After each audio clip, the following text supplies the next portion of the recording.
আজকের এই বিদায় অনুষ্ঠানের সম্মানিত সভাপতি, সম্মানিত অতিথিবৃন্দ, সম্মানিত শিক্ষকগণ এবং আমার পানের চেয়ে প্রিয় সহপাঠী ছোট ভাই ও বোনেরা, সবাইকে জানাই অশ্রুসিক্ত সালাম এবং আন্তরিক ভালোবাসা। আজকের এই দিনটি আমাদের জন্য আনন্দময় দিন হতে পারত যদি এটি কোনো উপার্জনের উৎস হতো। আজকের এই দিন বিদায় অনুষ্ঠানের দিন, যে স্কুলের প্রাঙ্গণে শৈশব থেকে কৈশোরে পা দিয়েছি, যেখানে হাসি কান্না মিশে আছে, আজ সেখান থেকে চিরতর বিদায় নেওয়ার সময় এসেছে। সত্যি বলতে আজ কথা বলতে খুব কষ্ট হচ্ছে। এই বারান্দা, এই ক্লাসরুম, টিফিনের সেই আড্ডা, সেই খেলার মাঠ, সবকিছু আজ স্মৃতি হয়ে যাবে। প্রিয় শিক্ষকদের শাসন আর ভালোবাসার হাত হয়তো মাথার উপর আর থাকবে না।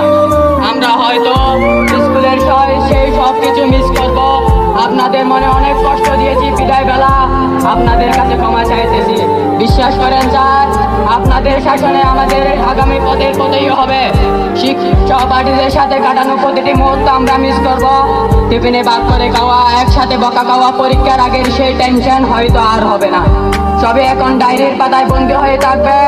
স্কুলের প্রতিটি স্মৃতি আমরা কখনো ভুলবো না। বিদায় শব্দটি খুব ছোট হলেও কিন্তু এর বার অনেক বেশি। আমরা চলে যাচ্ছি, কিন্তু আমাদের এই মনটা স্কুলের প্রতিটি দুলুকুনায় মিশে থাকবে। সবাই ভালো থাকবেন আর আমাদের জন্য দোয়া করবেন। বিদায় দুবাচড়ি শিলগাটা উচ্চ বিদ্যালয়, বিদায় আমার প্রাণপ্রিয় শিক্ষক, বিদায় আমার প্রাণপ্রিয় ছোট ভাই ও বোনেরা, সবাইকে খুদা হাফেজ এবং আসসালামু আলাইকুম।